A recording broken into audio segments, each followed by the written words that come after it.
అందరికీ నమస్తే. నేను మీ చెన్నా చరణ్ వెంకట్ కాకినాడ. ఈరోజు నేను అందమైన కథానాయకుడు శోభన్ బాబు గారి గురించి మాట్లాడుతున్నాను. శోభన్ బాబుగా ప్రసిద్ధుడైన ఉప్పు శోభన చలపతిరావు గారు 1937 జనవరి 14వ తేదీన జన్మించారు. విస్తృతంగా ప్రేక్షకులు ఆదరాభిమానాలను చూరగొన్న తెలుగు సినిమా కథానాయకులు. అధికంగా కుటుంబ కథాభరితమైన ఉదాత్తమైన వ్యక్తిత్వం కలిగిన పాత్రలో రాణించారు. తన చలనచిత్ర జీవితంలో ముఖ్యంగా ప్రేమ కథలలో అతను విశిష్టమైన స్థానాన్ని సంపాదించి ఆంధ్రుల అందాల నటుడిగా తెలుగువారి మదిలో నిలిచిపోయారు. శోభన్ బాబు గారు అసలు పేరు ఉప్పు శోభన చలపతిరావు. ఒక సామాన్య రైతు కుటుంబంలో జన్మించారు. కృష్ణా జిల్లా చిన నందిగామ ఇతని స్వగ్రామం. తండ్రి పేరు సూర్యనారాయణరావు. మైలవరం ఉన్నత పాఠశాలలో చదివే రోజుల్లో శోభన్ బాబు నాటకాల పైన ఆసక్తిని పెంచుకుని అనతి కాలంలో మంచి నటుడిగా పేరు పొందారు. గుంటూరు కేసీ కాలేజీలో పునర్జన్మ వంటి నాటకాలలో మంచి పేరు సంపాదించుకున్నారు. ఉన్నత పాఠశాల చదువు పూర్తయిన తర్వాత విజయవాడలో ఇంటర్మీడియట్ డిగ్రీ పూర్తి చేశారు. చిన్నప్పటి నుండి సినిమాలంటే చాలా ఇష్టపడేవారు. ఇరువురులో కీలుగుర్రం తను చూసిన మొదటి సినిమా అని ఒక ఇంటర్వ్యూలో చెప్పారు. పాతాళ భైరవి, మల్లేశ్వరి, శివదాసు తన బాల్యంలో బాగా అభిమానించిన సినిమాలు అని, మల్లేశ్వరి సినిమాను 22 సార్లు చూశారు అని చెప్పారు. మద్రాసులో ఆ కోర్సులో చేరినప్పటికీ నటన పైన ఆసక్తితో సినిమా ప్రయత్నాలు మొదలు పెట్టారు. ఉదయం కాలేజీకు వెళ్ళి మధ్యాహ్నం నుండి స్టూడియోల వెంట తిరిగేవారు. అప్పుడే తన పేరును శోభన్ బాబుగా మార్చుకున్నారు. పొన్నులూరి ప్రదర్శ్ వారు దైవబలం చిత్రంలో రామారావు సరసన ఒక పాత్ర ఇచ్చారు. ఆ సినిమా 17 సెప్టెంబర్న 1959న విడుదల అయ్యింది. కానీ విజయవంతం కాలేదు. ఆ సమయంలోనే చిత్రపు నారాయణరావు నిర్మించిన భక్త శబరి చిత్రంలో ఒక ముని కుమారుడిగా నటించారు. 1960 జూలై 15న విడుదలైన ఆ సినిమా కాస్త విజయవంతం అవడంతో శోభన్ బాబు పేరు రంగంలో పరిచయమైంది. ఇప్పటికే పెళ్ళయి భార్య పిల్లలతో ఉన్న శోభన్ బాబు ఆర్థిక సమస్యలను ఎదుర్కొంటూ వచ్చిన అవకాశాలను సద్వినియోగం చేసుకుంటూ చిన్న చిన్న పాత్రలను కూడా పోషించేవారు. గోడచారి 116, పరమానందయ్య శిష్యులు కథ, ప్రతిజ్ఞాపాలన ఈ సమయంలో నటించిన కొన్ని సినిమాలు ఆ కాలంలో శోభన్ బాబుకు మంచి పేరు తెచ్చిపెట్టాయి. అభిమన్యునిగా నర్తనశాలలో, అర్జునునిగా భీష్మలో, లక్ష్మణుడిగా సీతారామ కళ్యాణంలో, కృష్ణుడిగా బుద్ధిమంతులలో నటించారు. ఈ సమయంలో సహాయ పాత్రలు లభించడంతో నందమూరి తారక రామారావు, నేనే నాగేశ్వరరావు తనకెంతో సహాయం చేశారు అని శోభన్ బాబు గారు చెప్పారు. శోభన్ బాబు వీరాభిమన్యు చిత్రంలో హీరోగా అభిమన్యుడి పాత్రలో తన నటన చాతుల్యాన్ని చాటి చెప్పారు. వెంటనే లోగుట్టు పెరమాళ్ళ కిడక సినిమాలో సోలో హీరోగా నటించారు. అది కూడా అంత విజయవంతం కాలేదు. పుట్టి ప్లీడర్ సినిమా విజయవంతమైంది. బిఎన్ రెడ్డి తీసిన బంగారు పంజరం ఆదరణను పొందింది. 1969లో విడుదలైన మనుషులు మారాలి సిల్వర్ జూబిలీ చిత్రం శోభన్ బాబు నటన జీవితంలో మైలురాయి వంటిది. ఈ చిత్రంలో హీరోగా శోభన్ బాబు స్థిరపడ్డారు. ఆ తర్వాత పెళ్లి కాపురం, దేవాలయం, కళ్యాణ మండపం, మల్లె పువ్వు మొదలగు చిత్రాలను ఘన విజయాలతో అగ్ర నటుడిగా ప్రేక్షకుల గుండెల్లో సుస్థిర స్థానాన్ని ఏర్పరచుకున్నారు. మానవుడు దానవుడు చిత్రంలో శోభన్ బాబుకు ఆ ఇమేజ్ని ఇచ్చిపెట్టింది.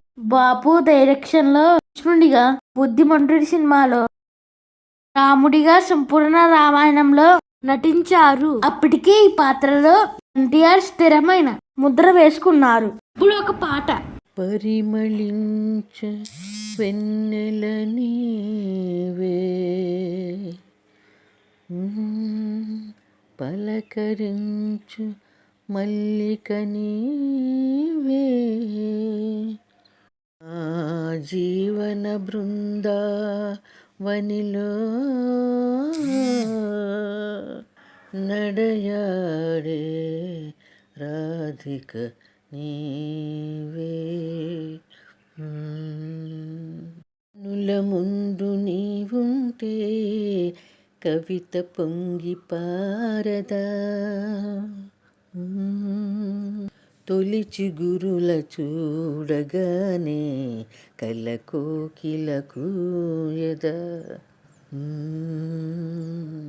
కనుల ముందు నీవుంటే కవిత పొంగి పారదా, తొలి చిగురుల చూడగానే కలకోకిలకు ఎదా.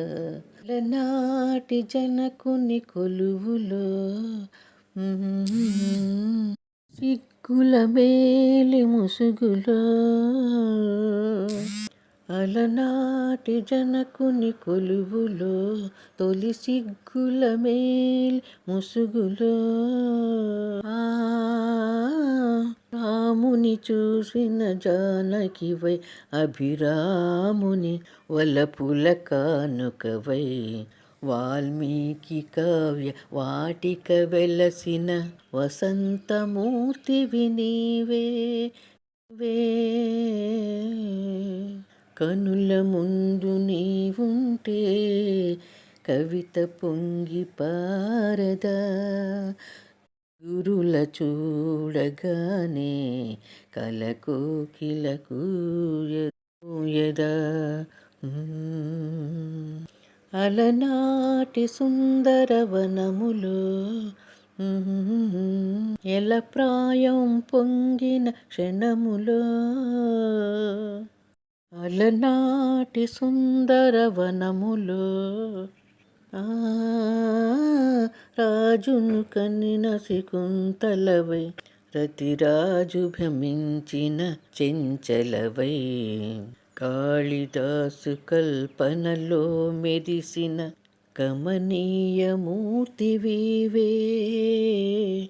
కనుల ముందు నీవుంటే కవిత పొంగి పారదా, తొలి చిగురుల చూడగానే కలకోకిలకు ఎదా. అంతా చిత్ర సుందరివై, ఎల్లోరా శిల్పమంజరివై, రామప్ప గుడి మోమున వెలిసిన రాగిణివై నాగిణివై, అమర శిల్పులకు ఊపిరిలూదిన అమృతమూర్తివి నీవే. కనుల ముందు నీవుంటే కవిత పొంగి పారదా, తొలి చిగురుల చూడగానే కలకోకిలకు ఎదా. శోభన్ బాబు నట జీవితంలో ఎన్నో చిత్రాలు ఘన విజయం సాధించి ఆయనకు మంచి పేరు తెచ్చిపెట్టాయి. కొన్ని తెలుగు సినీ చరిత్రలో ఆనిముత్యాలుగా నిలిచిపోయాయి. మనుషులు మారాలి యావత్ తెలుగు సినిమా అభిమానులు ఉలిక్కి పడేలా చేసింది. ఈ సినిమాలో కార్మిక నాయకుడిగా శోభన్ బాబు నటన అద్వితీయం. ఈ సినిమా అప్పట్లో 25 వారాలు ఆడింది. చెల్లెల కాపురం ఇప్పటికే అందాల నటుడిగా ఆంధ్రలోకమంట అభిమానులను సంపాదించుకున్న శోభన్ బాబు నటన జీవితంలో చిత్రం అదికి తురాయి వికారుడైన రచయితగా చెల్లెల కోసం తాపత్రయపడే అన్నగా ఆయన నటన స్మరణీయం. ధర్మపీఠం దద్దరిల్లింది. నా కన్న కొడుకులు ముగ్గురు అవనీటికి పాలు పడుతుంటే చూసి సహించలేక ముగ్గురిని అంతం చేశారు. తండ్రిగా శోభన్ బాబు ప్రదర్శించిన నటన అసామాన్యం. అవార్డులు 1971, 1974, 1976, 1979 ఈయనకు ఫిలింఫేర్ అవార్డులు వచ్చాయి. ఉత్తమ నటుడిగా నంది అవార్డు 1969, 1971, 1972, 1973, 1976 ఈయన తీసుకున్నారు. 1970, 1971, 1972, 1973, 1974, 1975, 1985, 1989 సంవత్సరాలలో సినీ గోయస్ అవార్డులు పొందారు. కేంద్ర ప్రభుత్వం ఉత్తమ నటుడిగా బంగారు పంజరం 1970 సంవత్సరంలో ఈయనకు లభించింది.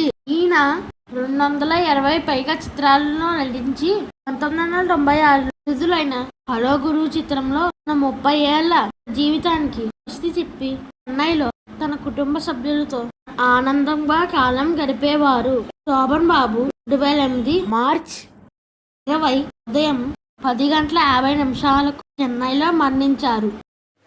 చెయ్యజారిన మణిపూస చెలియ నీవు తిరిగి కంటికి కనబడితేవు గాని చూపు చూపున తొలినాటి శోకవల్లి రేపుతున్నావు. అంత శాపమే. పాట కావాలి, పాట కావాలి. ఓ ప్రియ మరుమల్లియ కన్నా తెల్లనిది, మకరందము కన్నా తీయనిది. మరుమల్లియ కన్నా తెల్లనిది, మకరందము కన్నా తీయనిది. మన ప్రణయం అనుకుని మురిసితిని, అది విషమని చివరకు తెలిసినది. ఓ ప్రియా